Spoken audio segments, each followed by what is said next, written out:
Ginagai. I'd like to welcome to my country the Gumbangia country. From the oceans to the mountains. This is all our country here. Welcome to this beautiful place. Look after it and it'll look after you. First of all, I'd like us to acknowledge we are on the lands of my people, the Gumbangia people, and to acknowledge my ancestors who have walked this land for thousands of years. Imagine flying over our lands well before the early settlers arrived in this country, to see the huge trees, the clear waterways, the abundance of the animals, and the land and the water, the sky being full of birds, the animals everywhere. The Gumbangia people were living in paradise, such a rich lifestyle.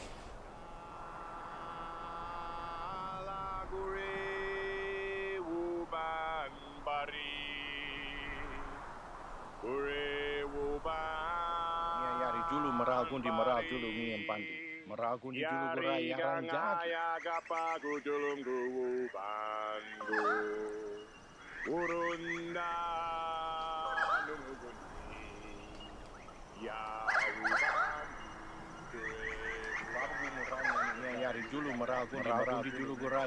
The spirit of those old people is still with us, still guide us as we travel around Australia. No matter where you go in Australia, you will always be walking on Aboriginal lands. The view from the range was magnificent. At our feet was the narrow glen of the Bellingen, choked up with dark green impervious brush. We at length arrived at the fresh running stream, which was flowing as clear as crystal in a narrow bed of large shingles. As it had been excessively sultry, it was quite delightful to drink of the pure waters of the river. The brush contained the finest cedar and rosewood I had ever seen. The trunks of these trees were often 6 feet in diameter and 90 feet high before they threw out a single branch. These men are generally convicts who have become free by servitude. They live in pairs in the dense dark brushes, as they are continually moving in search of fresh cedar. They called the Aboriginal people in Bellingen the Bellingen Blacks, because they put up a huge resistance to the influx of early white settlers in the area. On the escarpment, when the colonial surveyor come through Dangar and drove all the Aboriginal people off that escarpment. And he committed massacres as he come through also to drive the Aboriginal people out of the lands, because they were seen as a hindrance to the development of the early white colonial settlements.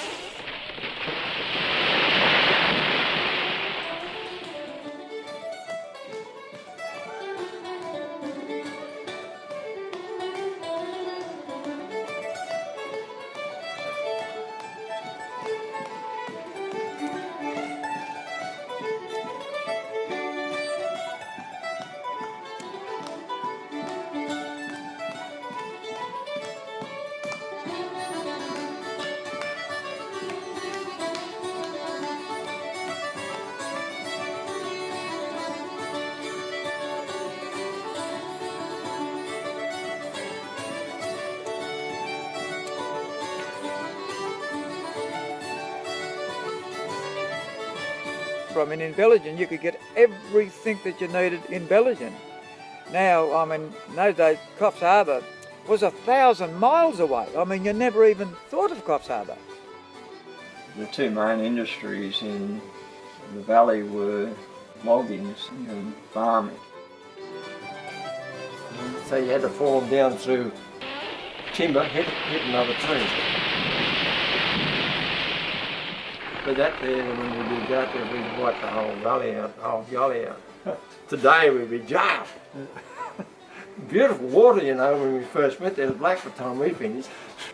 Today we'd be jabbed. But those times. I didn't know much more then. Right. That was my job. That was where I was getting my income from. Bellingen in those days, I mean, it was a little agricultural town. This is the untold story of how a small group of alternative lifestylers and hippies came to a small, dying dairy town halfway between Sydney and Brisbane. That town was Bellingen, on the mid-north coast of New South Wales.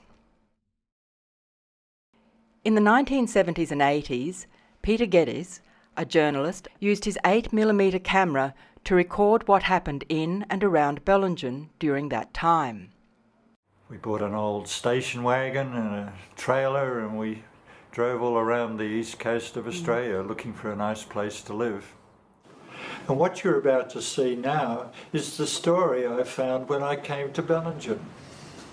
Turned off at Raleigh, 7 miles to Bellingen, and drove up this absolutely wonderful valley, and we were just absolutely gobsmacked at just how beautiful it was, but how deteriorated it was, just how run down and sad it looked.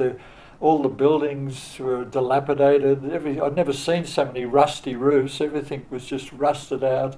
No one had painted anything in the previous 30 or 40 years. If it wasn't a Friday, it was deserted. There was just nobody in Bellingen, no cars even. You know, it's not nobody. I mean, I just laugh when I go there now and I can't find a parking space. You could have parked anywhere in those days. It was dying in the late 60s. People were deserting the place like rats leaving a sinking ship. There was a guy called Bill Chapman who was a real estate agent, among other things. We got him to show us around. We told him we were looking for a small acreage and we wanted to be what we would now call earth gardeners or something, but in those days we didn't have a name for it. We were just some refos, some boat people, if you like, from Canada, and he'd been showing us around for weeks and we weren't getting anywhere much, and he said, "Have you ever thought of owning a shop?"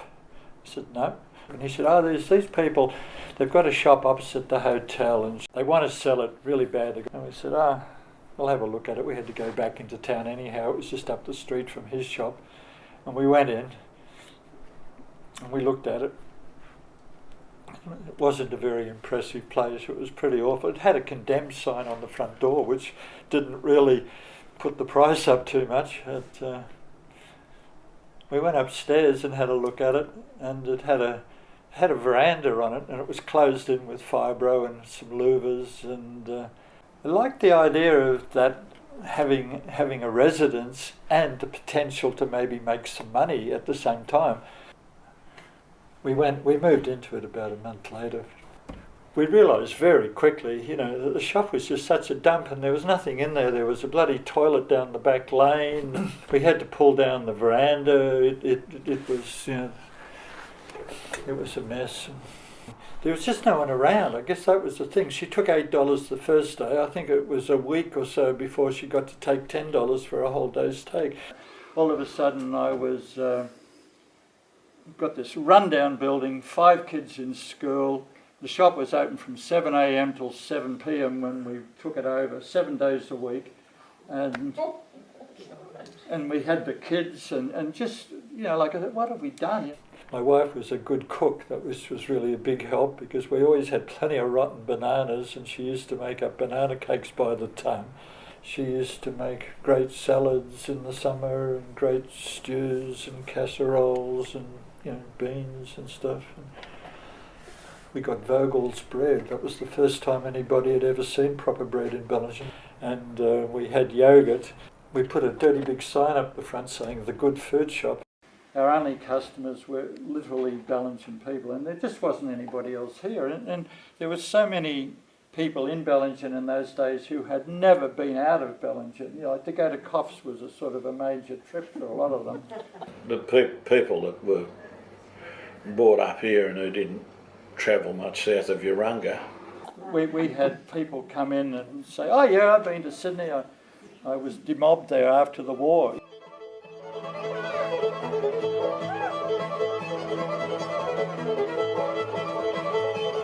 The entire economy was pretty well based on timber and dairy.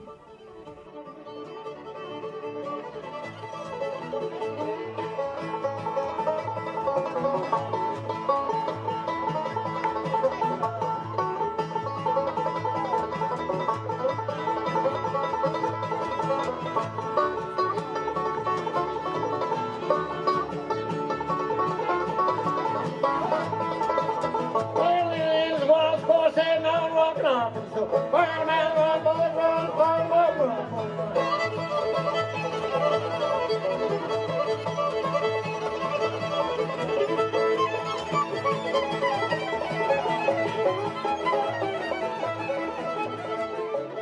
It was also, remember, the time of the dairy quota.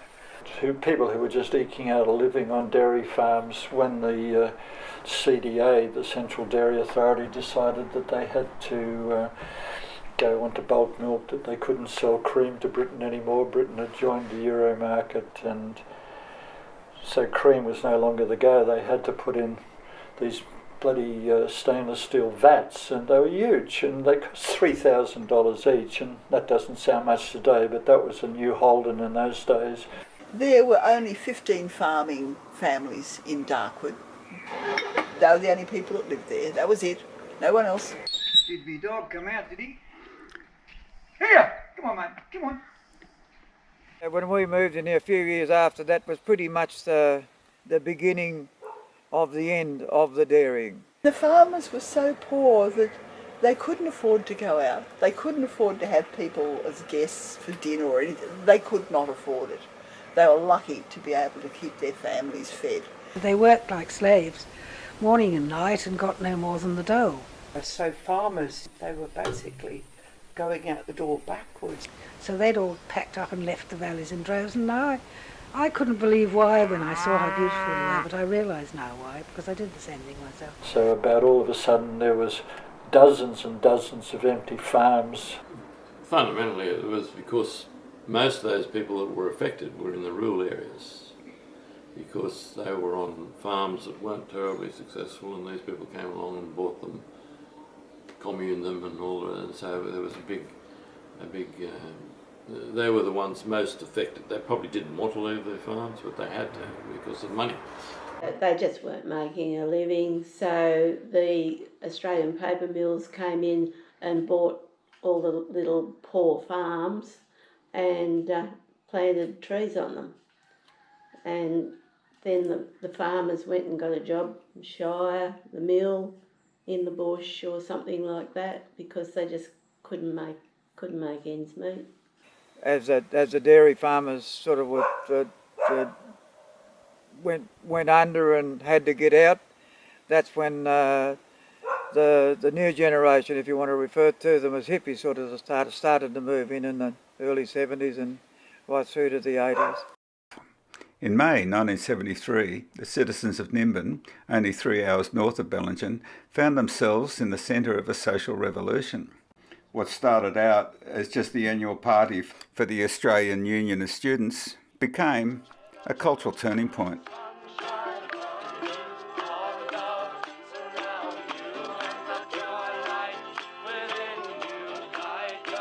It was that peak of excitement at the end of the anti-war, anti-conscription movement, when anything seemed possible. The Whitlam government had been elected, and we're out to change the world.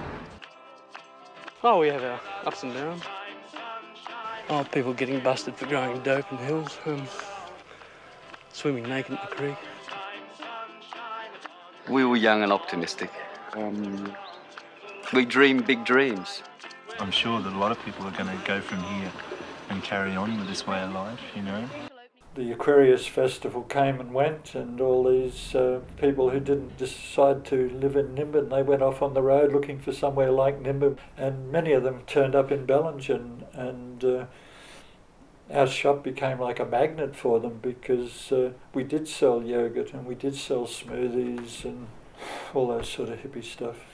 We didn't think of them as hippie stuff, we just thought that was proper food. That was why we called it the good food shop. They sold land to the people that couldn't afford it in Nimbin, and effectively those people reinvigorated the place. You could get a really nice house with electricity and hot water and a kitchen that worked, you know, a tap inside and all that sort of thing. You could plug in a fridge, $5 a week. And it wasn't sort of just, you know, like 300 hippies arrived in Bellingen. They sort of arrived, old Holden by old Falcon, single mums, young couples, runaways, Peter Horton. And we were buying up all this amazing land in this beautiful valley. And that's what happened. the hippies bought the land. I had this idea that I wanted a block of ground with water, permanent water. That's what we were after.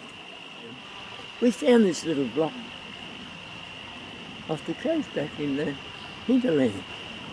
And the first question I asked the sales person was what the water was like. And he says, it's permanent water. I said, right, we'll get it, we'll buy it. Little did we know that it was fertile ground, which we were happy to have. Plenty of timber for building and plenty of water. What else do you need? Because we were the first ones to buy in the area, we were quickly followed by their friends. I came here from Melbourne on a holiday because in Melbourne they had, the doctors had diagnosed and given me Valium, and I thought this is not the way I want to go. So I had a cousin here and I came up to see what people did who lived in the bush, being a city dweller. And when I got here it was a way of life that I could only dream about, and I thought, no, I want to be a part of this. And within the 2 weeks that I was here I put a deposit on the property at Buckley-Bendini, and within a year I sold my business in Melbourne and I was here. I was working in Sydney and I had a mate and he was telling me about these shares for sale in this block of land in this valley called Upper Darkwood, which was near Bellingen.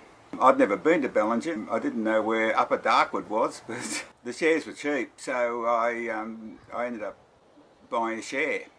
Bought it sight unseen and then promptly forgot about it until there was a part in my life where I was between jobs. My girlfriend had dumped me and I thought, oh, it might be a good time to go up and have a look at the block. This place was so beautiful that I first visited it with Valdi, another woman and another child, the same age as Val. We came down from Murwillumbah and we came to see friends of ours that were living there. But in that time, Valdi and I just saw this beautiful, beautiful, mystical place that was just magic. I walked up the river and I saw this lovely little clearing across the river. And went and sat over there and just thought, oh yeah, this is it. $4,000 for 112 acres. We came on our way to go back to India and called in here to see Annette, and Annette took us up to Darkwood. It was just more and more beautiful everywhere we went, so we decided to spend our money that we were going to spend travelling here. I think it was 1976. I know I was pretty disillusioned. I lost my job with the health department when the Whitlam government went out, and I remember thinking, oh dear, what do I do now?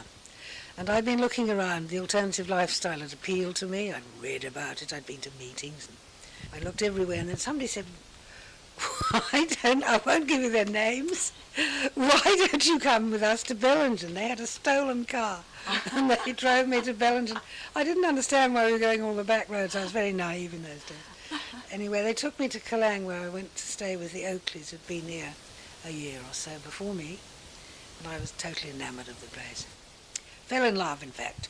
I was 19, and when I got up here, I just fell in love with the place and decided to stay. So I completely dropped out of uni. My parents were horrified, of course. Refuge from the city. We were living in Sydney at that time, and we had a small child, an infant, and so we were looking to leave the city, find somewhere that was livable and beautiful, and we found it here.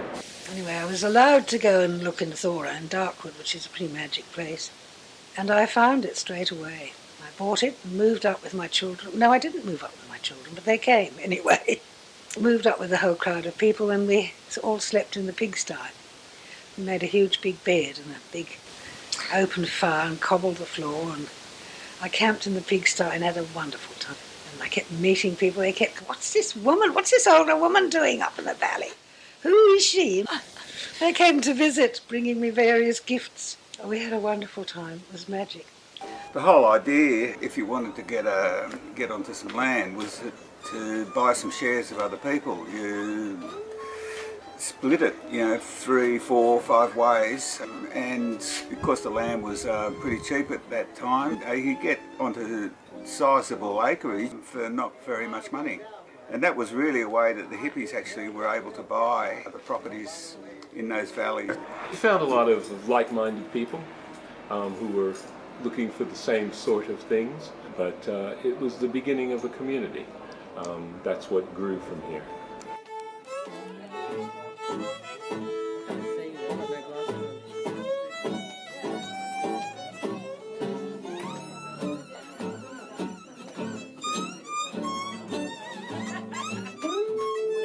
I love the fact that you could actually buy a bit of land and chop a tree down and dig a hole and put it in the ground and build yourself a house. And there were no rules and regulations and applications and fees to pay. We were just doing it regardless for what the consequence was going to be. And the social interaction was very comfortable and very free. And it was like being a part of an experiment, getting in at the early stages. Well, people basically moved up there and started camping on their land or their mate's land or pretty well anyone's land. And then, I guess because it rained a lot, they liked the idea of having a roof, so they started building shacks. And they were shacks, like some of them were, and people were moved into cow bales and all sorts of old buildings that were around. And some of the shacks eventually turned into houses, but nobody got permission because they were nothing more than poles they'd cut from the bush and some old tin that they'd managed to find to put on the roof. But of course, nobody had a clue about building houses. Building? I've been in private school. They don't teach you how to build it. They didn't have a clue. So wigwams are pretty popular. Then there were these sort of brush cubbies that were supposed to be huts, but they weren't, of course. And they'd have an earth floor and they'd have a little fireplace in the corner. They lived very happily, visiting each other, playing music, sharing meals. Eventually, because nobody did have permission, there were so many that the councils on the north coast had to either come and demolish them all, which would have meant that they'd get a lot of bad publicity with, crying children and toys crushed under bulldozers and wailing and screaming. So they decided to try and bring in multiple occupancy and legalise the whole thing and get everything up to scratch, with a few kind of sacrificial lambs in the process. And then one day old French Henry trotted up there and he said, "You cannot stay in the pigsty. The winter is coming. You will be cold." The idea was to get into your sleeping bag at 6 o'clock so they didn't lose any heat. And you walked around in your sleeping bag. Anyway, Henry built me a nice house. There were lots of communities and people who had travelled from backpacking around Asia, and for people from all over the world, just living in humpies which they'd built out of sheets of iron and old windows and bits of timber they'd found at the local rubbish tip. Dropouts, society's dropouts, living in caravans up to the bush and all sort of stuff. And that's the only thing that when I was on council that we insisted on doing. People were getting knocked back for building and so forth, good people. When next door over the fence there was lots of dwellings going up that there was no approval for, right? And they didn't use their brains, the alternates. It's a pity because it might have been a much nicer area if they had. I think of going to the Bellingen council chambers when Ray Cork was the Shire president. Ray Cork was a real beaut old bloke. He was Cork's Motors up in Dorrigo. And Ray said, "I don't know what all the fuss is about these little houses." He said, "When we were pioneering this valley, we all lived in shacks. We all just had little houses." He said, "The house I grew up in is probably just about the size of the table here in this council chamber." He said, "The hippies are okay. That's what we were like. That's just what we were doing." And he said, "Now that we're old and tired and respectable and we've built our proper houses, we're down on them. They're all right." I remember one day I was sitting in the chook house, and over the hill came this girl, this gorgeous blonde girl on a horse. And she came up and we had a chat, and by the end of it she put me on the back of the horse, little Joe, and we went galloping back down the back down to the valley, and she took me down to Easy Street, and that's when I got to meet the other people who lived in the valley, and that's when the real fun began. It was like I'd found myself in heaven. I found this family. I found this family who I really loved and got on with, and we had a riot of a time. We laughed and we played and we made love, and we'd got stoned and had food and just celebrated that lovely lifestyle that we were really busy inventing. I loved it. I've been a fairly, not a regular visitor, but I've been visited a few times to Mullumbimby, and the idea that this was here hadn't occurred to me. The freedom of the way of life, all day to do as you pleased, and the way people interacted, they weren't judgmental, everybody was accepting of one another, no matter who you were and where you came from. And everybody was interesting, and that there was such a variety of people from different walks of life. You really felt like you were part of making something special. Jumping off the deep end, give up your job, your career. It was like an experimental lifestyle, the sharing, which only a few years before, when I'd heard about Nimbin, I'd poo-pooed the idea of that sort of sharing. But once I got here and saw to what degree it was working and what it was creating, it was giving you free range to develop ideas and things that I'd never gone into my head before. And I love that. We used to sit round, dens of squalor drinking 60-cent flagons of wine, I didn't smoke dope then, but some of the others did. And discussing just what's going on now. Right. Been sitting around for 46 years waiting for the fucking the world to fucking implode, and there still hasn't happened. I went into the Bellingen Hotel, that was where I used to take my limps, and was having a beer, and I ran into Pamela Goodwin, and she took one look at me and said, "Gee, you look like you need some help," and I said, I don't know what I need, I think I'll have a beer, that'll start me, and anyhow, she invited me to come out to Dreamtime. She said, "We've got a lot of people out here who are really good healers, and they know, they might be able to help you, we might be able to help you," and so I don't know whether she really was that surprised. A couple of days later I turned up, and I had a little two-man tent and a sore back, and as I say, there was only 7 dreamers there, and they had a chip heater, and I was good at doing chip heaters. I'd learnt that along the way, and I used to be in charge of making the bath every night, mainly because I wanted to get in it. That was I just loved the idea of being in the bath, and various dreamers would come along and share it, and some would bring gifts and smokes and drinks, and it was a revelation to me, the whole place, and we'd cook up this great big meal after we'd washed up, it seemed like 3 ton of dishes. We used to wash all the dishes in the washing trough. And we'd be sitting around the fire having our dinner, and Paul Cullinan there was a wonderful astrologer. He did my chart, and I had healing from Kamala and Pamela and Joa, and Ken Yeomans was there then with Pamela. It was a great time. A lot of the hippies were from wealthy middle-class families. A lot of them were well educated, and this had intimidated the locals at the beginning. They felt very uncomfortable because they knew these people were trained in ecology, and they knew what they were talking about when they were saying protect the rainforest. They knew what they were talking about when they got into the organic gardening and started the organic movement.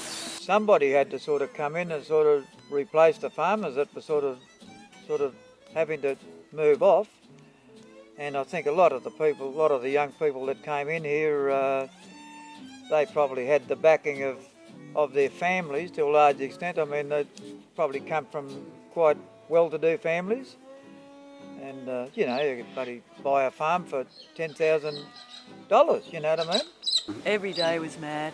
Every day there was something going on. There was the day that Madame Lash came in, and I'm not sure what she was doing.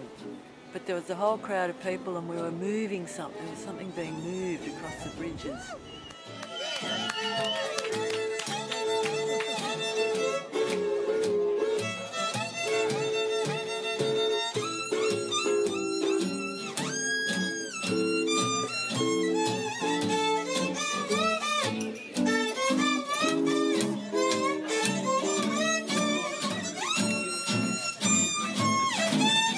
Yeah, it was just crazy.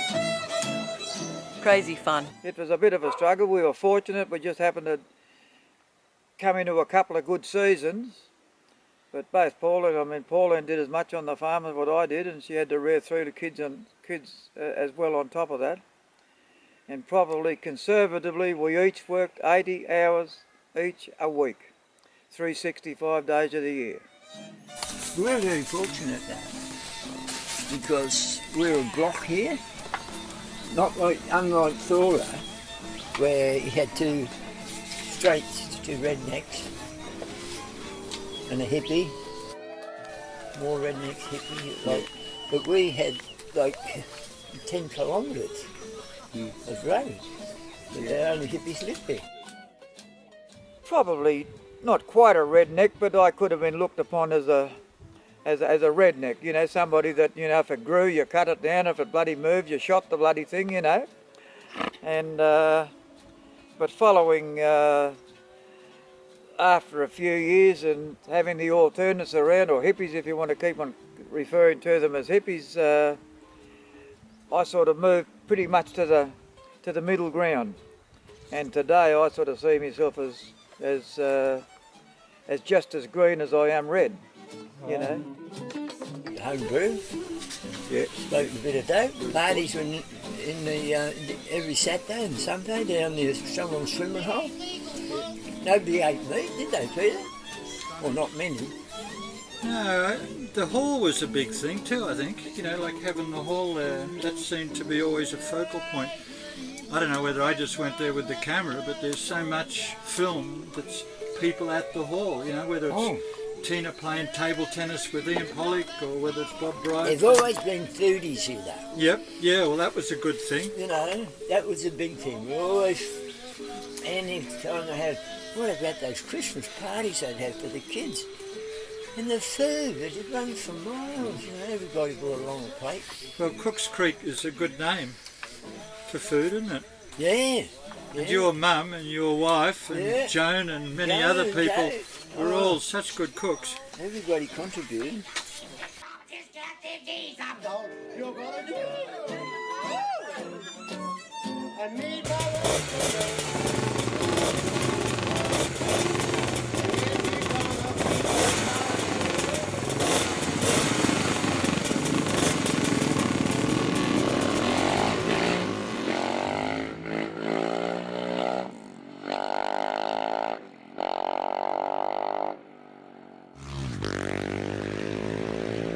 The other thing, I'm not sure whether people moved to the north coast because the old dairy farm areas had magic mushrooms, and I think that might have been an important motivator for hippies, because this is before they grew dope or anything. You know, they just go up there and, you know, you really need a cow to some cow pats for it to grow in, and then it was like free trips.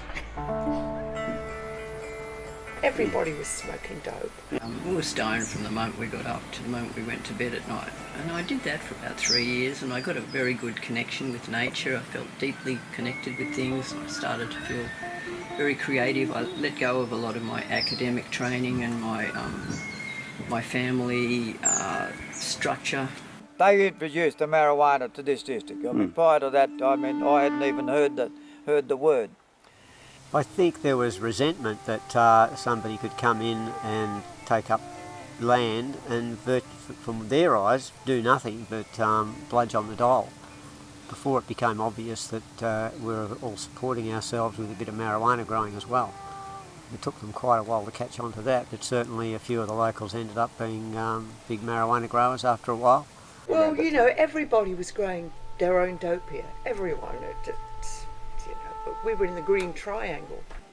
One particular fellow, he was a pretty big dope grower, and he pulled me up one day and he said, Darcy, he said, when are you going to wake up to your bloody self and stop chasing those skinny cows around and get into something that's going to make some real money, you know?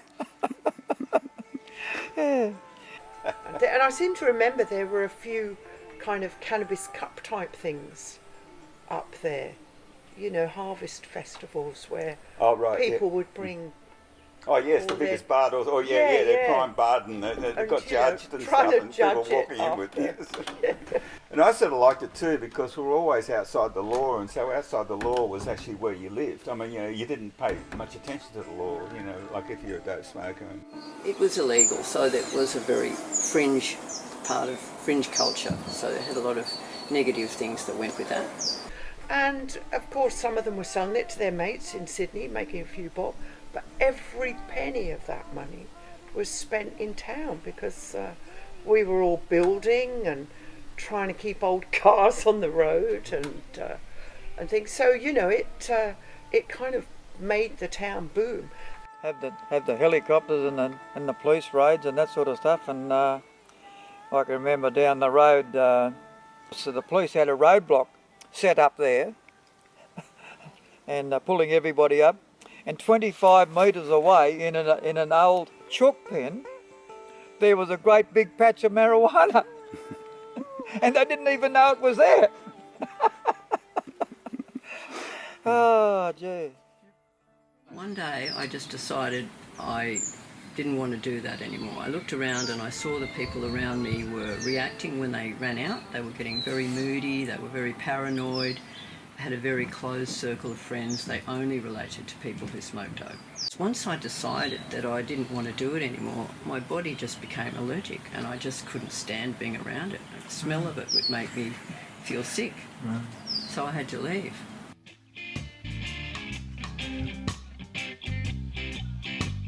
One of the really important part of, I reckon, is that Wednesday night at the Federal Hotel. The pub with Bobby Bright. Bobby Bright and the Gallopers. Yeah. That was like an institution, wasn't it, you know?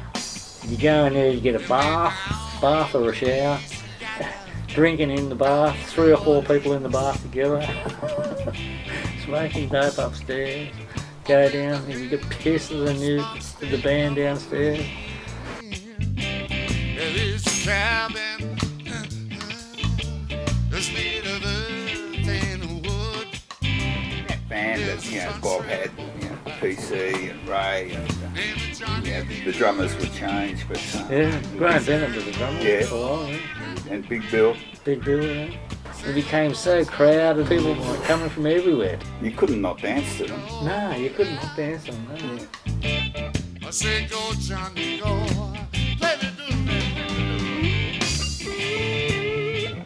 I was, in those days, I mean, for me, everybody had to work. I mean, that was the thing, you know, work. And of course, that was, when that period first started, it was a little bit of a culture shock for me, you know. And they weren't doing their 80 hours a week. They weren't, mate, no, they weren't. And plenty of girls around the place and people swimming without any clothes on and all that sort of stuff. Right. What did you think of that? It didn't worry me, but it's not the sort of thing that I'd sort of grown up with. The old farmers actually quite often liked the hippie women. They thought they were fantastic. Their long, beautiful hair and their see-through blouses, no bra, skirts down to the ground and beads, flowers in their hair. They were absolutely mesmerised. Right. But they hated the hippie men. They hated the long hair and the beards and the beads. They thought they were a bunch of poofters or something. Right. Pansies.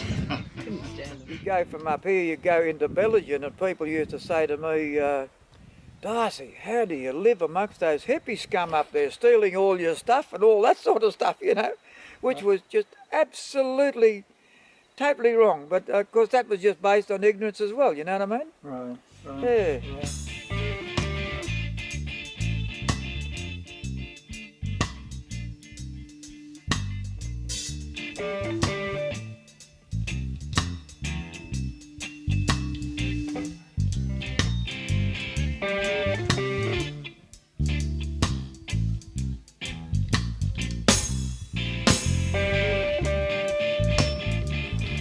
remember what Darkwood Rules was?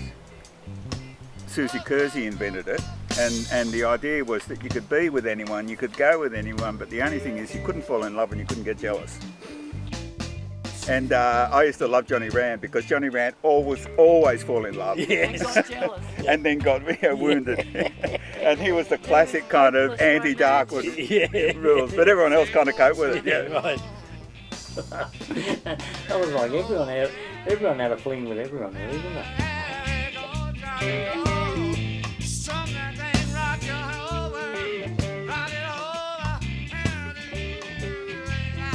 It's one of the reasons I liked Kalang. I went out to Darkwood and I checked it out, and it was a single scene, and Kalang was a family scene, and straight away I felt more comfortable in the family scene, and so I kind of came back to Kalang. So what were you hoping for when you came to Bellingen? What brought you here? Just the chance to maybe bring up my kids in a free, comfortable, healthy environment. You're a mum, 5 children, and you made the decision to have them at home. Yeah, so I became aware that it was possible, and I liked the idea, and so I started researching it, reading about books on Stephen Gaskin's meditation community in America and how they were doing home birthing over there. So were there any other women having babies at home? Yes, a lot of people did, and funnily enough there weren't the problems in those days that sometimes people seem to have now. You mean? The births were normally just relatively easy and successful. Yeah, people were home birthing. I did it. I had Ozzy at home on the veranda. So I sort of decided to, get as healthy as I could, get a good support network. I contacted a midwife. We had a midwife and someone, Sue Urbacher, with experience to come and help. Jan just said, I think you're going to go into labour today. She said, I think I'll stay. And so she stayed and she helped with the delivery. The baby wasn't coming. I got Phil Bingham, the osteopath, to come over, gave me a neck adjustment. Within half an hour I was in labour. 2 hours later, Celeste was born. The statistics show that actually it's a lower risk situation if you have covered all of those bases. Right. You're much less likely to have a long birth and complications. And I think in the city I wouldn't have learnt a lot of the things I've learned. I probably would never have helped deliver other people's babies, and I possibly wouldn't have had a baby, 2 of my babies at home in the city. Taking responsibility for your body and your life, and that's really what home birthing is about. It was wonderful, really wonderful, yeah. But yeah, I was glad I did that. We set up a little preschool, one of the parents did anyway, at their home, and then later on the parents all had a meeting and decided to build a school. And the school was amazing. The parents and the children built the school out of mud bricks on the site, and one of the parents had designed the building, and then the parents had working bees. One of the communities donated the land for the school, and a little school got started. And the school used to run with about 20 kids at maximum at one stage. The teacher was working on the doll, and the parents would give him an extra $40 a week out of their doll check. And the teacher would work in the mornings, and the parents would do the afternoon shift. Small education is really good for children. And a lot of the values that were being taught by mainstream Australia were not our values. The few kids that were going to school, and they had to go to Bellingen Primary, and they were really discriminated against. See it in things like my 2 lovely little shiny golden-haired daughters being called dirty hippies on the bus by scabby-kneed, runny-nosed, snotty little greasy-haired boys, right? This was on the way to the primary school? This is on the way to school, and the guy driving the bus let it happen. He never stopped it. He thought it was fine, right? I think I put a notice up for a shop and asked for any interested people in getting a school together, and there were 70 parents rocked up. And And then I sort of moved into home educating because we felt that it was great to keep that connection with the children and not let them suddenly just get swamped by the peer group pressure. To be part of trying to change something, and I'm really happy that I changed. The kids didn't have to go all that way to town for school, and they were in a more nurturing environment to be educated. Some of the dads might teach kids how to take a gearbox apart. Right. Or someone else would show them how to make a cake, or, people would come up with all sorts of things, and it was great. And then I got involved with the Homeschooling Teenage Network. The new settlers encouraged education, and their children have become scientists, airline pilots, filmmakers, theatre directors, events managers, Hollywood cameramen, political advisors, musicians, CEOs, entrepreneurs. There's even a High Court judge. Giving the girls that freedom and independence, they all grew up to be very independent and self-sufficient. All these years I loved living up the bush. I really loved living up the bush. It was very beautiful and it was really nice, and it was very nice to bring my children up to have that luxury of living in such a stunning place, and be able to go and swim in the river and ride their bikes and not feel that something dreadful was going to happen to them. And if nothing else in my life, I feel really proud that I actually did that with Arama School.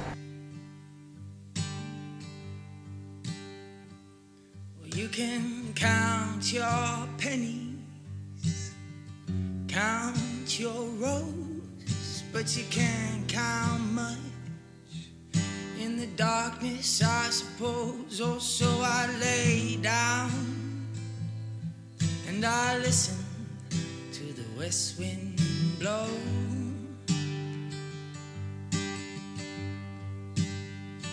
Oh, by now I didn't think I'd be on my own.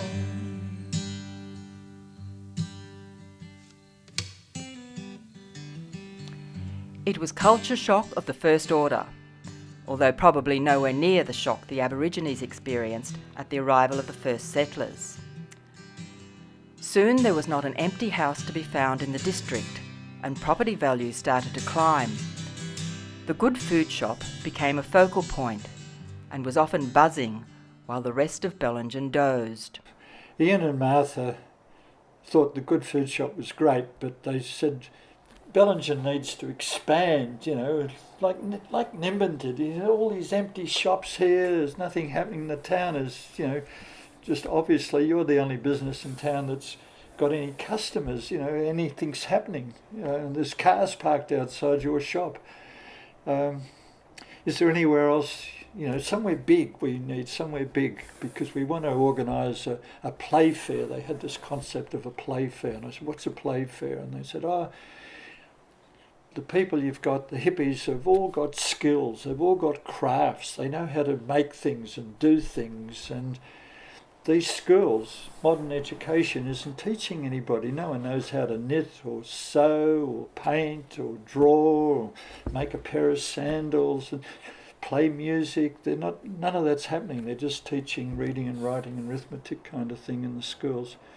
So we need to do that. And I said, well, there is an old school here. They just built a new one around the corner. This is the old school down there. Have you had a look at that? No. And I said, I'll come down and I'll show you. And we went down there, and of course there were smashed windows and broken glass, and we managed to find a door that was hanging off its hinges and went in, and there was bloody wheelie motorcycle tracks all around the floors where kids had been hooning around.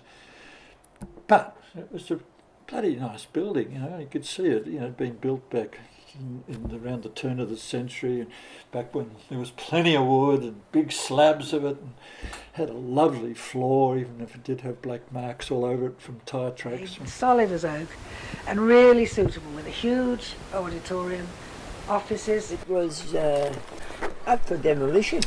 I went and asked the council, could we use it? And they said, some bloke called Brian Keyes is going to demolish it. He's given us $350 and we sold it to him. It was out for tender and he was the successful tenderer. I was there at the council meeting and I said, why don't you let the public have it? And they said, oh, we can't because it's already tendered out. Tendered out. Yeah, well, I knew that. I was there. And I'd put in 6 tenders. And they accepted it.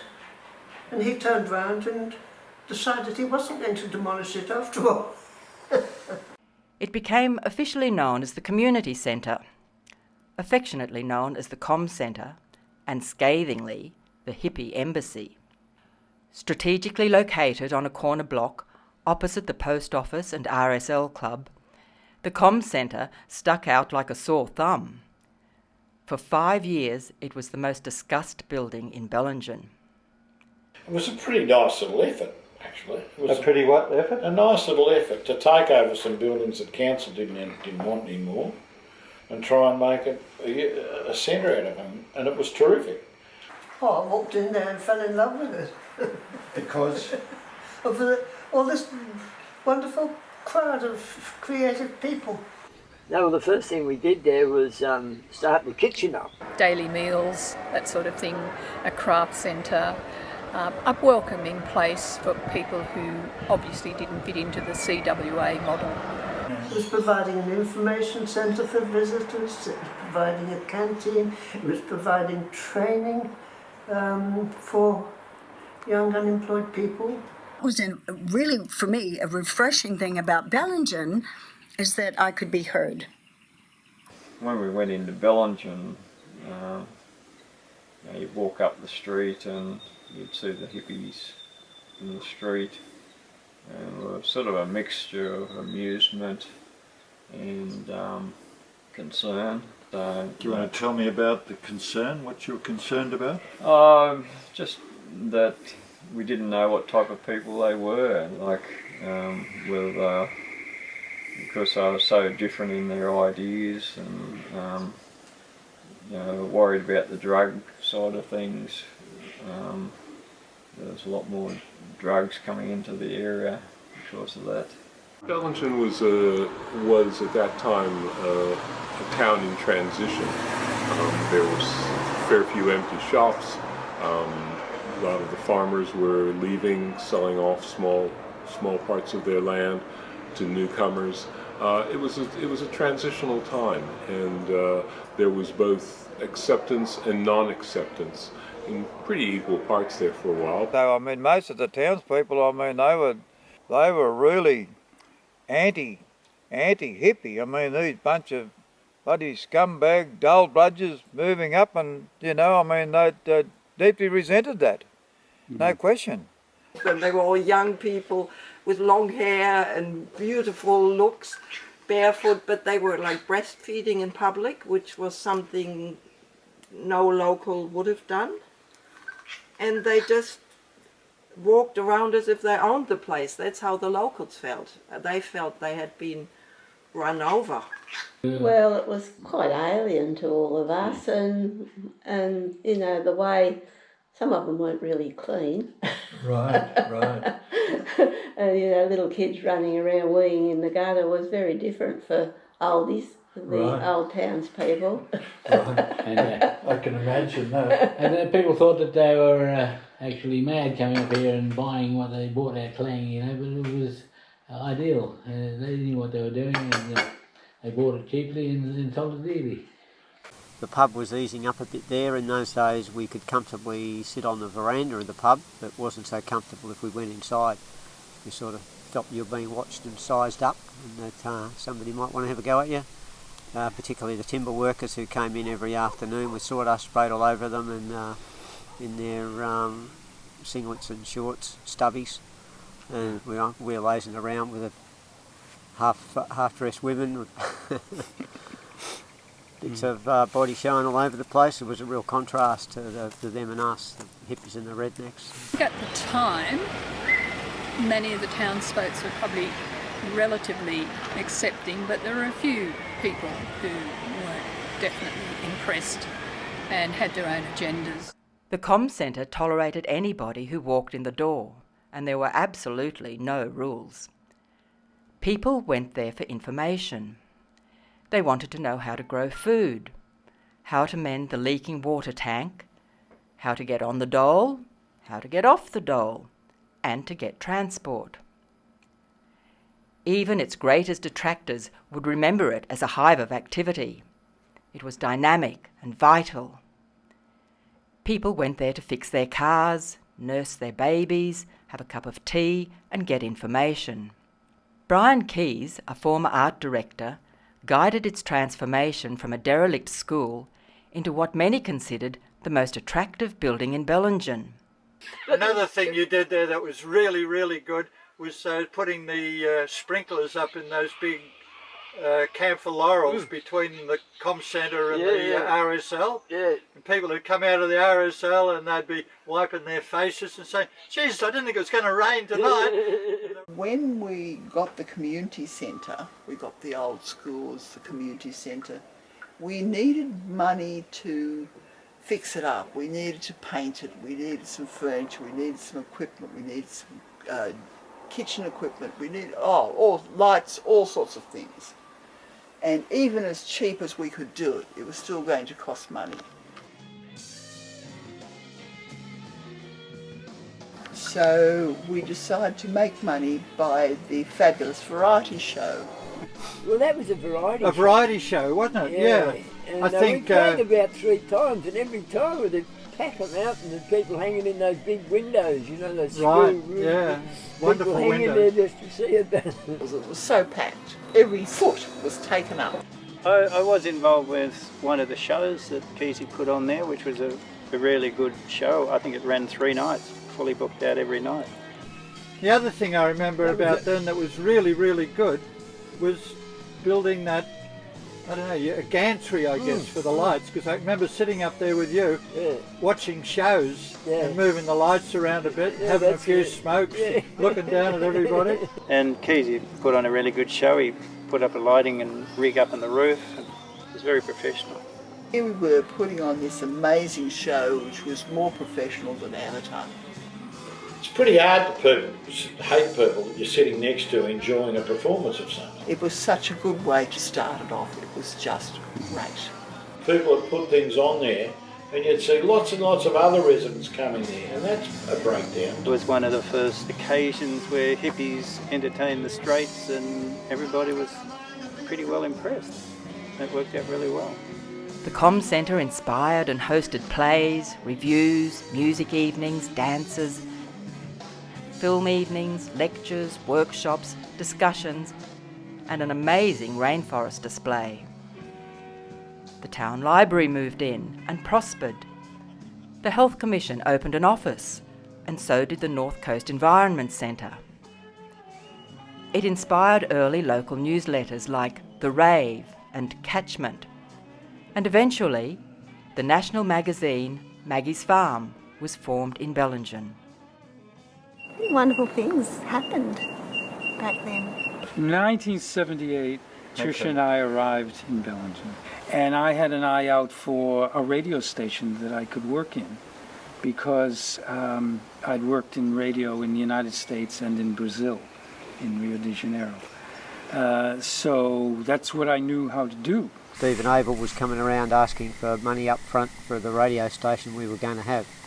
But I thought, how are we going to get a radio station? But I made a promise of so much a week for a month or something like that to put towards it. And sure enough, we got one of the first community radio stations around. I'd never even heard of community radio before that.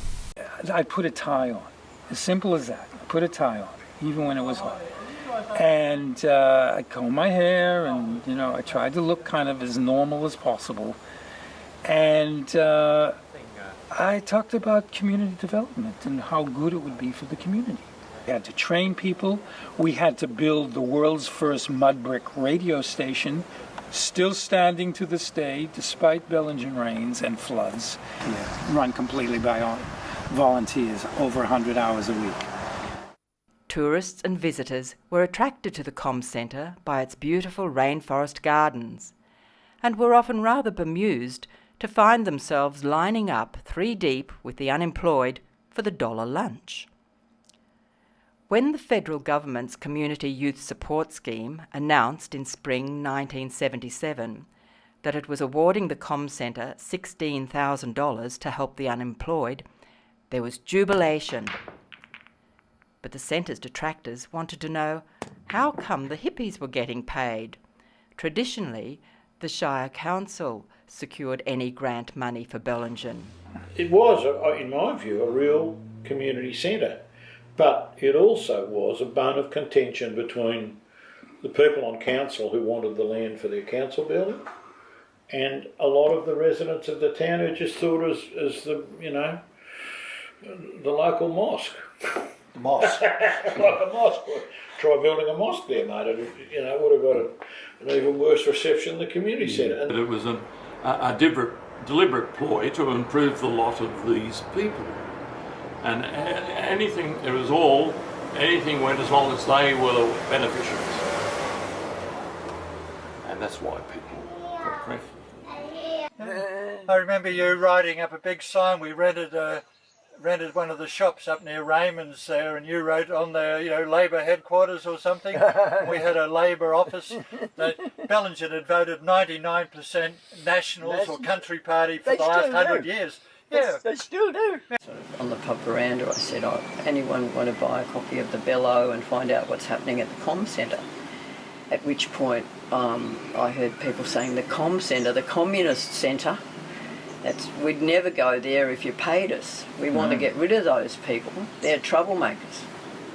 They're the worst thing that's ever happened to this town. What do you reckon was the most successful thing that ever happened there? Certainly the market was the biggest stirrer. I mean, I don't think there was ever anything top that. Just for a shitstorm. They nearly got into trouble for that, didn't they? Oh, they did. That's more or less what caused the public meeting, I reckon. Yeah. Oh, yeah. The first Bellingen market was held at the Com Centre that same spring. Over 1,000 people attended.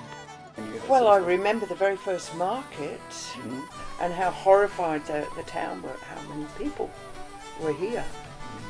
I think it took them aback. The main street, which was normally deserted on a Sunday, was lined with cars.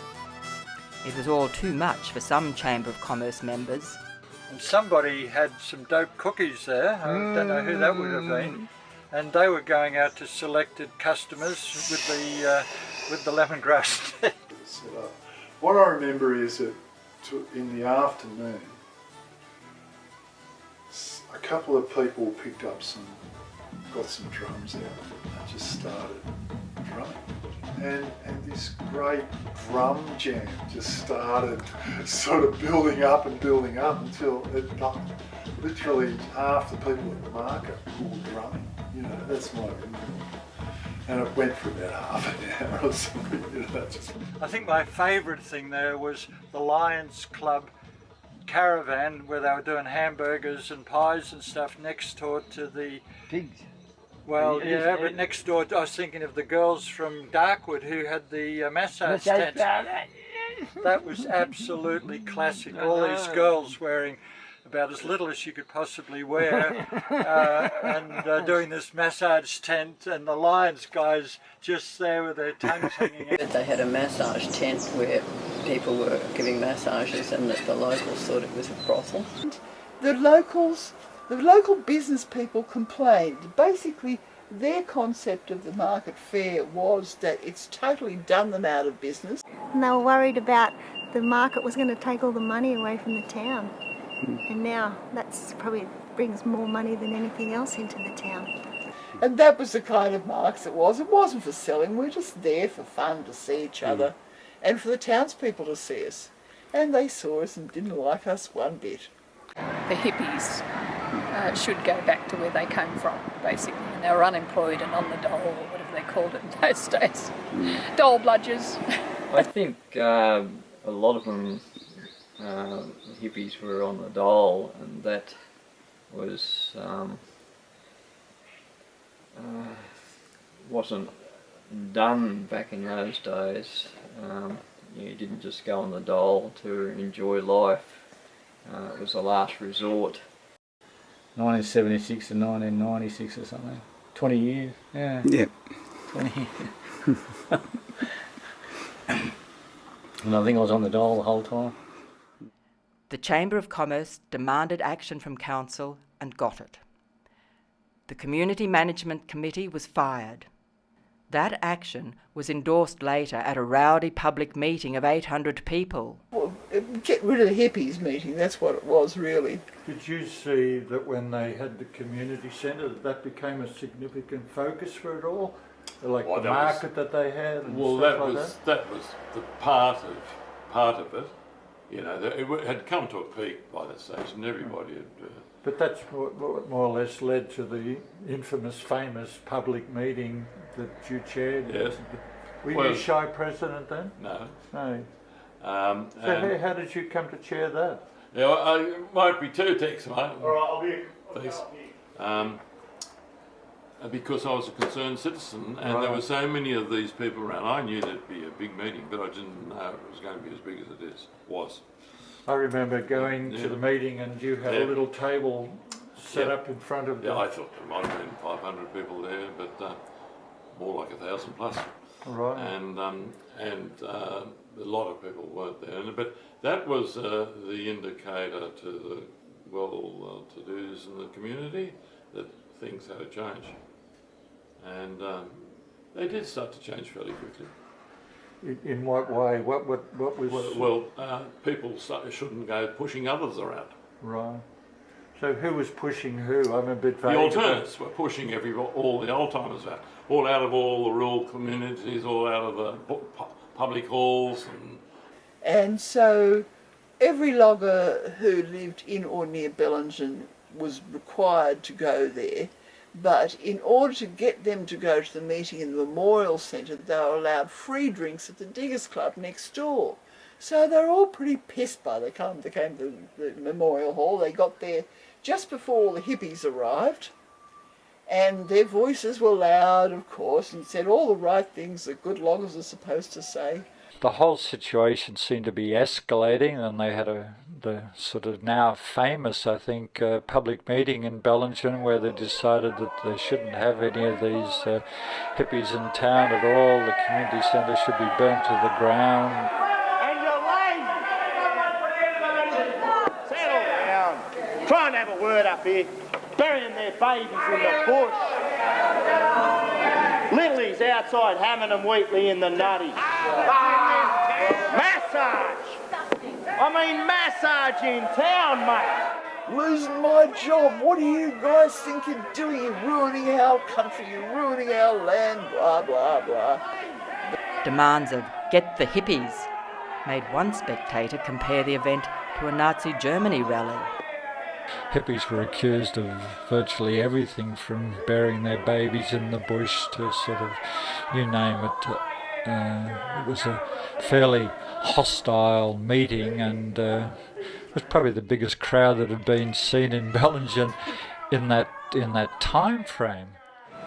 The scariest of them all were the women. They were really fierce, and I remember up on the stage there was Peter Sanger, John McLaughlin, and that publican from Dorrigo.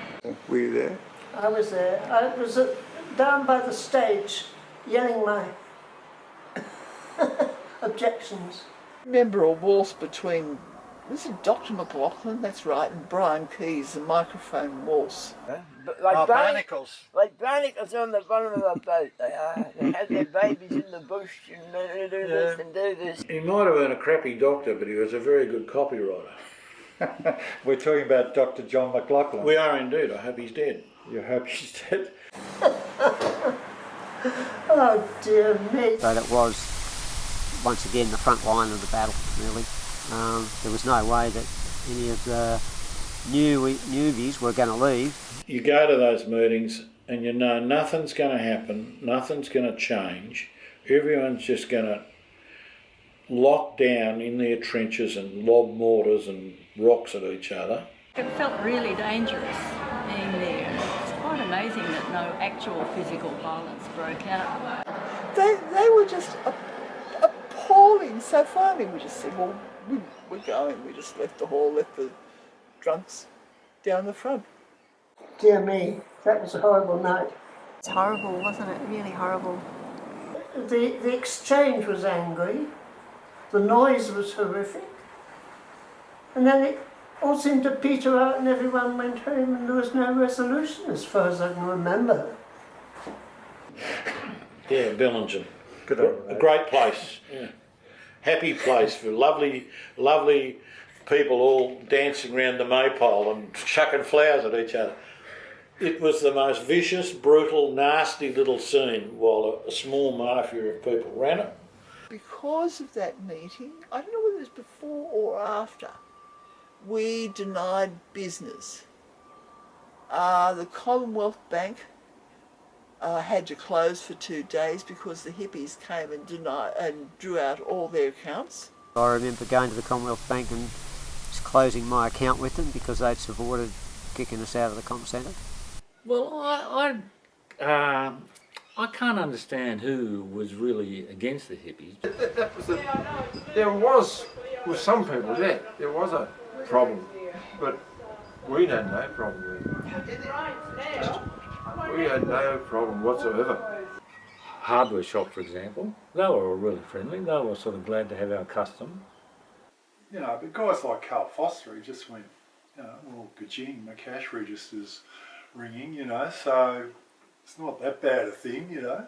All these, they're all bringing their broken down bombs in for me to fix, and he could see that it wasn't a bad thing. We were bloody arrogant. Yeah, a little bit. We were fucking arrogant.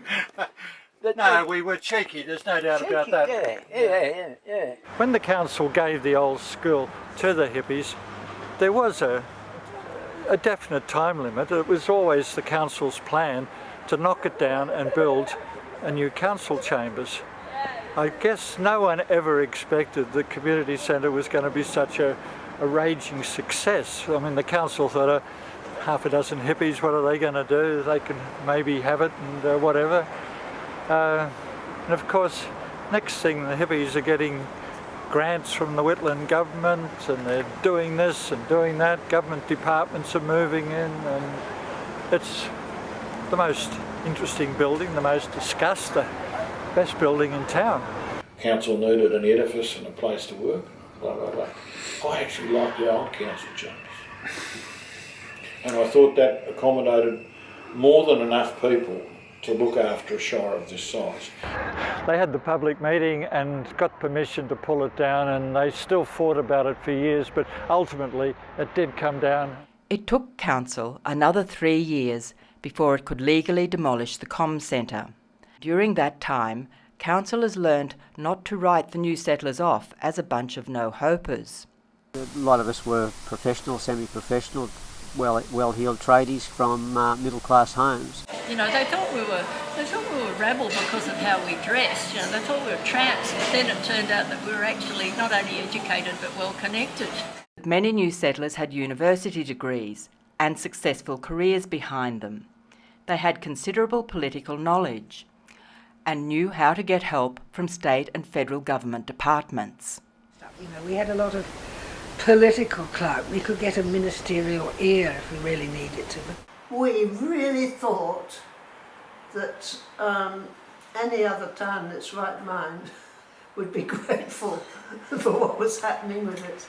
Eventually, though, every appeal and legal challenge to demolish the comm centre was exhausted.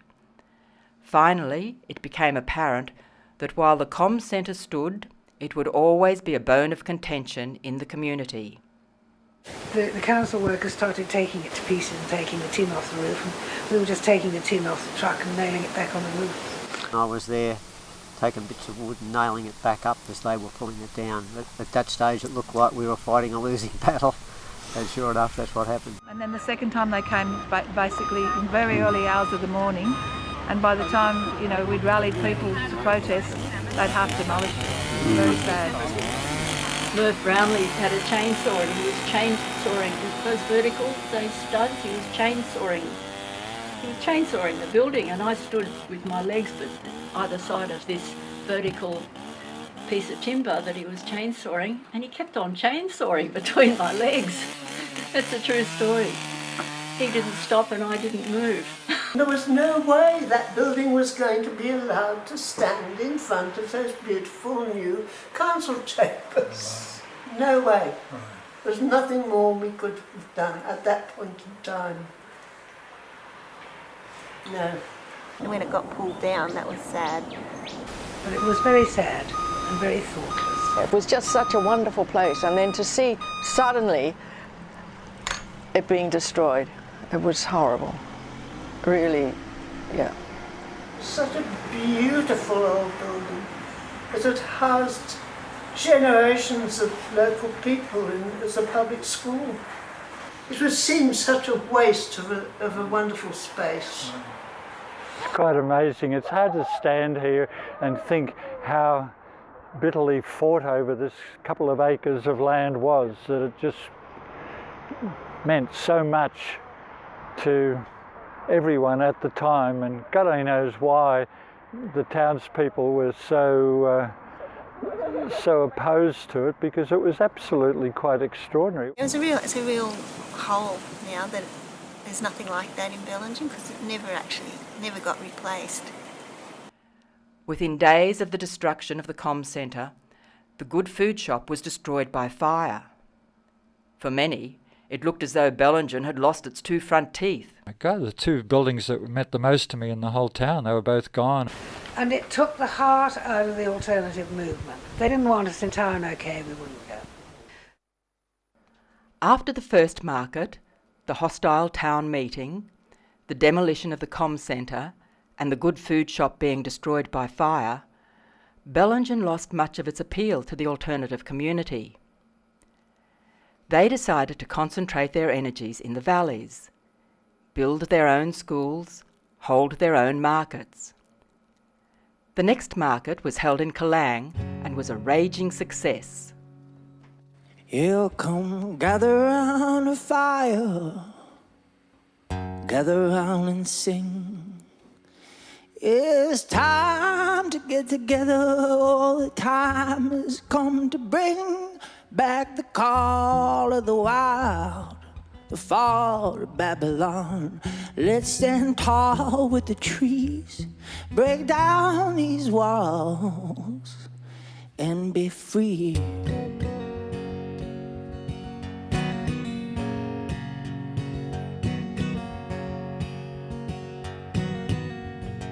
Yeah, bring all the colors, bring all the sounds, bring all the beautiful things to be found. Bring them to the table, bring them to the feast. We shall bow down to the north and to the south and to the west and to the east.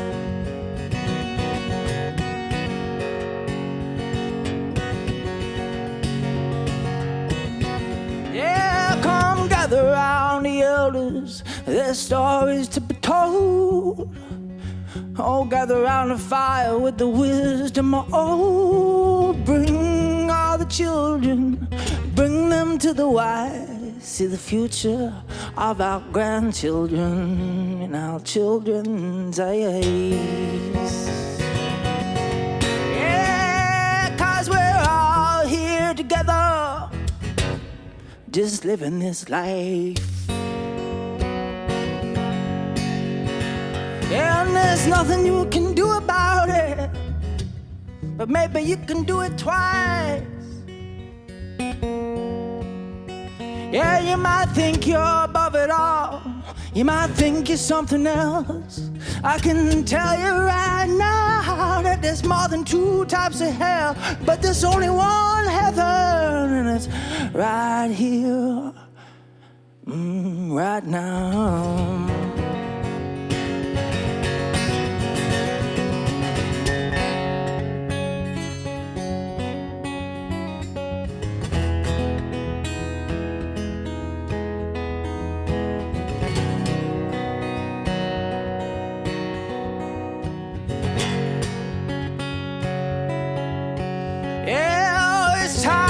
To be righteous, time to be real. It's time to be made of timber, it's time to be made of steel, or it's time to be made of lightning. Yeah, it's time to get this wheel rolling. Yeah, 'cause we're all here together, just living this life. Yeah, there's nothing you can do about it, but maybe we could do it twice. You might think you're above it all, you might think you're something else. I can tell you right now, there's more than two types of hell, but there's only one heaven, and it's right here, right now. Yeah, there's only one heaven, and it's right here, right now.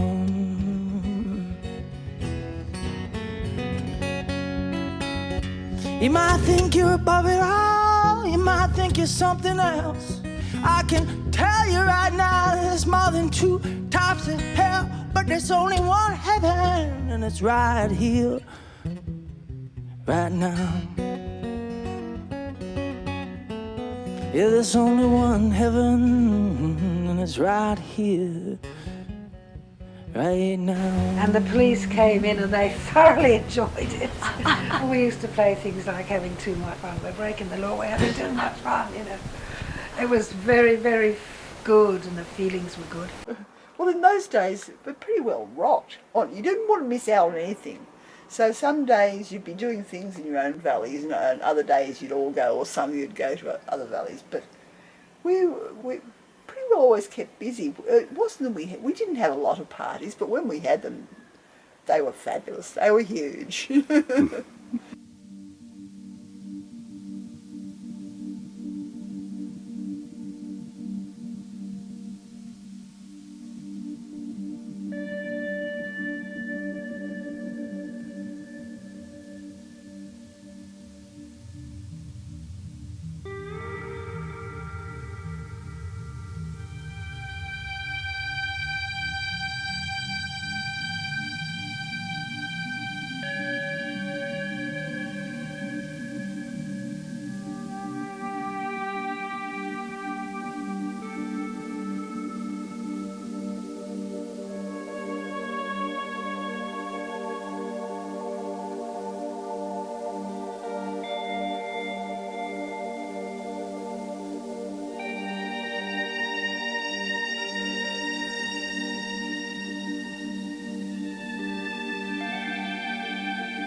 Bellingen has attracted because of the nature of the openness and the open-heartedness of the people that live in Bellingen.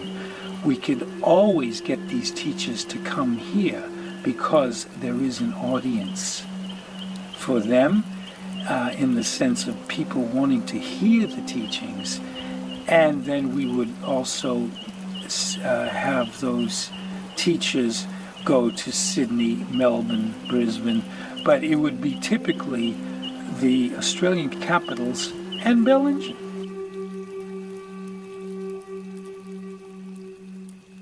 The alternatives were very environmentally aware. We didn't have a political movement here. We just had a very strong feeling about what was being done in the name of the law, you know. They fought to stop Coffs Harbour becoming a woodchip port. They fought to stop logging the black scrub in the Darkwood headwaters.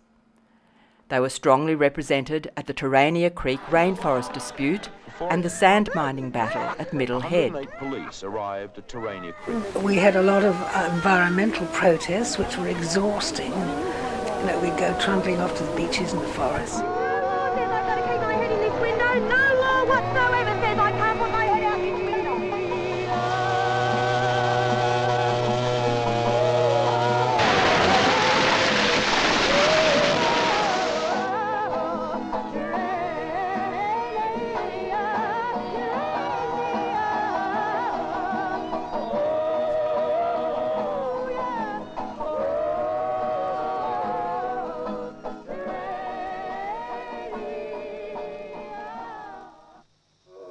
Zircon, an essential ingredient in the nuclear and war industry, is found on Australian beaches in minuscule amounts. It is so valuable that multinational companies are prepared to destroy coastal forests and scour every grain of sand in their search. One of these rare forests that goes right down to the beach, and it was just beautiful.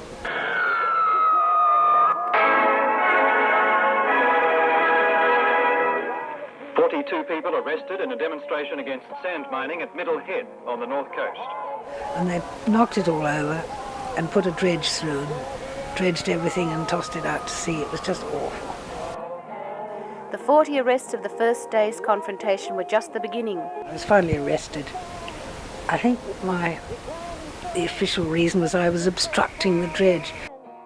In one dramatic week, there were over 100 arrests. We all got off, of course, but it all politicised us. And the fights go on. The forest wars have never gone away. We've been fighting them again here in Bellingen Shire for the last 5 years. They have just finished smashing Tarkeith, and they've gone down to Nambucca State Forest, where they're doing exactly the same. This is the whole north coast that they're after, and they want it, and they're coming for the last big cut. One other thing that really in many ways defined this town too, and that was things like the Bishop's Creek Cup. You know, Jill Rochton was a Melbourne heiress who bought that big property out there and put old Tom in there. And I count those, you know, if you look back on a long time in Bellingen, events like that.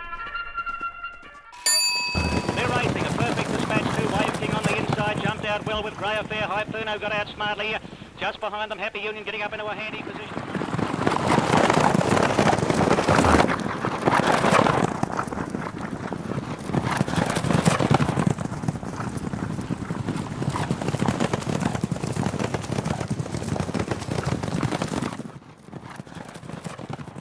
I think the truth of it is that what did break down the real recidivists that didn't want to kind of get on board the fact that human beings come in all shapes, sizes and colours, we're all okay if you give them a chance, was those sorts of events. That there were a lot of locals at the Bishop's Creek Cup, and they realised it was a lovely, benign, nice, gentle thing to do. The Bishop's Creek Cup, Tom Davies and Mark Giles with his parties that he used to put on down here, I mean, they were characters, weren't they? And events like the launching of the dogs on the those things were wonderful. Did you go to Giles's parties? Oh, I did, yeah. I went down there the night that they sent the rocket to the moon, and yeah. It was an interesting, quite an enjoyable period, really. I mean, they were, in the main, a very credible lot of people.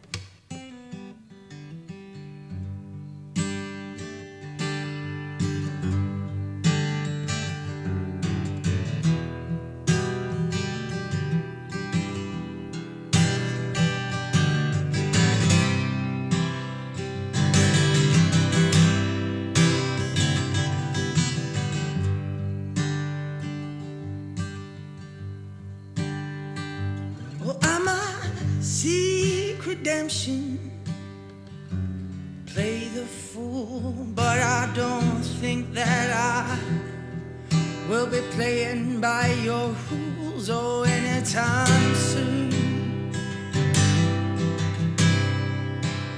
Anytime soon.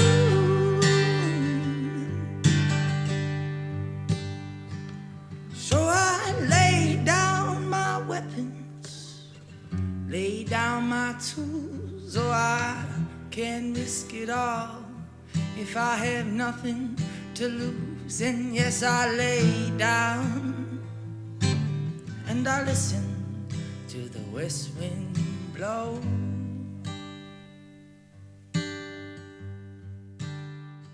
I have pretty fond memories of that particular, sort of 10 to 15 years anyway, and sort of still have some pretty good friends from that period. So.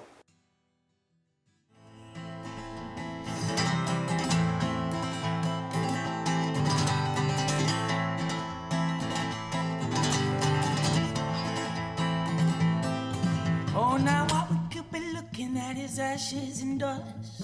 So what we need is a shift in consciousness. I trust, cause I know I must own all of humanity. Universal concept. Wow, I'm back in Bellingen.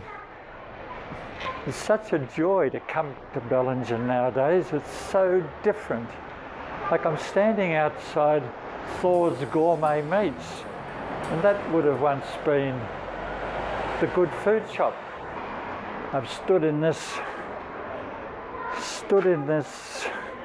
doorway of the shop, looking up this lane by the hour and the pub. And on a Saturday there was a few drunks.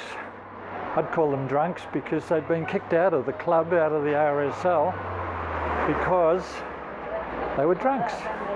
They used to stand across here and I'd have the shop open, and they would come over after they'd had half a dozen schooners or so and ask me what it was like being a hippie. Did the hippies just all leave, or? Well, no. See, all of the hippies have got to be old people, right?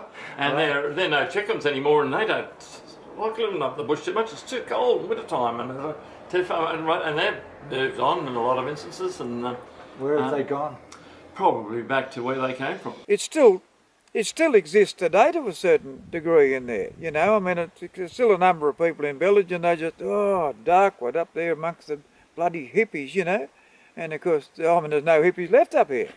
The hippies are staying home by the fire, thinking about other things. Well, I think a lot of the established hippies kind of became a bit more normal for a start. Started wearing clothes. Yeah, started, but also running businesses and, taking on the responsibilities of life, bringing up families, having to get jobs. That sounds like a cliche, back to where you came from. What, do you think they came from Asia or somewhere? Oh, they probably came from yuppie Sydney. Right. Mm-hmm. Yeah, and, it's hard to believe how much Bellingen has changed. There's a whole lot of little towns like Bellingen off the highway up and down the north coast, but Bellingen has become quite sort of unique in that I think it's the hippie influence, that all the arty-farty people who were here, who came into the town and weren't so worried about chainsaws and cows' bums and got into the whole leisure lifestyle, and a lot of wealthy people have followed them here, and Bellingen has now become, some people even say it's a little bit yuppie, but I'm not sure that's true, but the DNA that the hippies put on the place has really shined. This is a bit flash walking across the street on a pedestrian crossing, but there you go. You could go into a real estate agent here and pay $1 million, $2 million, whatever. It's not cheap. Most of the old hippies that are still around are no longer hippies, they're yuppies. Like Bellingen would have died if it hadn't been for the hippies to come in big numbers and bringing the young kids and shopping in town. The hippies didn't go to Coffs Harbour to shop, they did everything in Bellingen. We started with a social experiment that none of us realised how big and how deep and what it really meant, because as hippies we came here buying cheap land and the opportunity to build a house ourselves with our own hands out of the materials on the land, and have a free-form life without the pressures and strains of suburbia and the cities. Let's see if I can cross this street. It used to be such a street that, except for Friday and Saturday morning, it would be deserted. You could stand here and not see a single car. Now you've got to take your life in your hands to get across the street. You know, I mean, eventually they realised, you know, as they got to know us, that we weren't, you know, we weren't drug-crazed nutters from, you know, planet X, you know. The best thing I ever did when I came to this town was I started playing cricket. It's always been the key, hasn't it, to life in a country town, get involved. Colin and I both taught in the local schools, and so we got to meet a lot of local people, and they realised that we were just like them, basically. Both sides needed to understand that stereotyping any group of people is a mistake, and you really have to take people on an individual basis. So I think that's how the community grew over time. How do you find it now, living in Bellingen? Oh, I love it. It still just has that dynamic. Well, Bellingen itself is a very happening town. It's a groovy town to be in. It's got a great feeling of, what's the word I'm looking for, community. I miss the old Bellingen. I really do. What is it you miss? Well, Bellingen in those days, I mean, it was a little agricultural town. Today it's, the city has moved in and pretty much consuming it with all their money and so forth. You know, when I first came back in '88, there was a wave of new people came to town. They bought up a lot of real estate, so there was a lot of work for all the builders and tradespeople. But also, they integrated into the community. That's special about Bellingen, the nature of the people that have come here. And it's still true, and that's why whenever everyone asks me, do you miss the good old days in Bellingen? No, because the good old days are still here. It was then, it still is. Everybody who comes to Bellingen gets involved in something that adds to that community. And that in turn has driven land prices up, so it costs more to live here than it does in Coffs Harbour. But I think with the hippie movement, they brought in a lot of small cottage industries into the town in later years. The market that was such a dispute is now the biggest market on the north coast. It's quite wonderful. It's been a great market, and I had a good day, so I'm happy. Excellent. Is it more interesting now than it was when you were a kid? Oh, very much so. Yeah, yeah. I actually love the way Bellingen's developed over the years. It's so diverse now. Everyone gets on well with everyone. Doesn't matter what background you come from. There's lots of good things that have happened with the new Bellingen. Everybody's got a lot more money, and that helps. There's a much brighter sort of vibe about it. Realize I've been here before, those shadows of death that sit in my door, and this nightmare that takes my gaze promises there is a better way.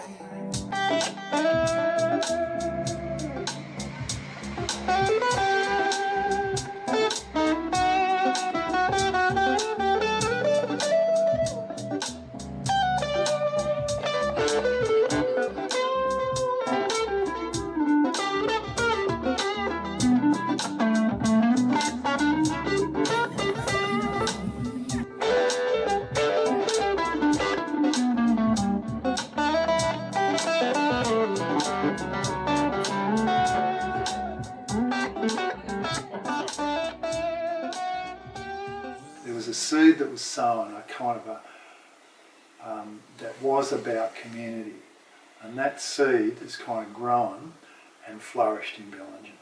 There's no doubt about it. People pick up that energy, gets transferred from one generation or one wave of people to the next. It really does. It's a place where people are on the forefront of what's going on in this world, today's world. And people have come here to find a resonance with their own humanity. That's what keeps Bellingen alive. Yida, Jolombo. Yida, always. Jolombo, long ago. Always long ago. Yida, Yilana. Yida, always. Yilana, from here. Gumbangir, Gundi. Belonging to Gumbangir, Wajar, homeland. Always was, always will be Gumbangir, homeland.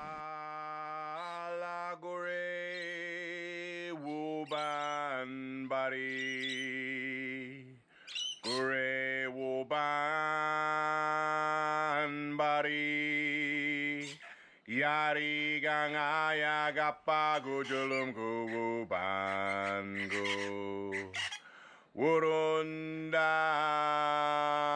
nungugundi Ya uban gugure uban bari Yam gumbengir gundi wajar. Now what we need is a sustainable future, which we work together, in which we nurture our earth, our mother, for we have no other, which we can learn from each other and love one another. Time has come, revolution, it has begun, so let's rise together, rise and breathe, rise and breathe as one.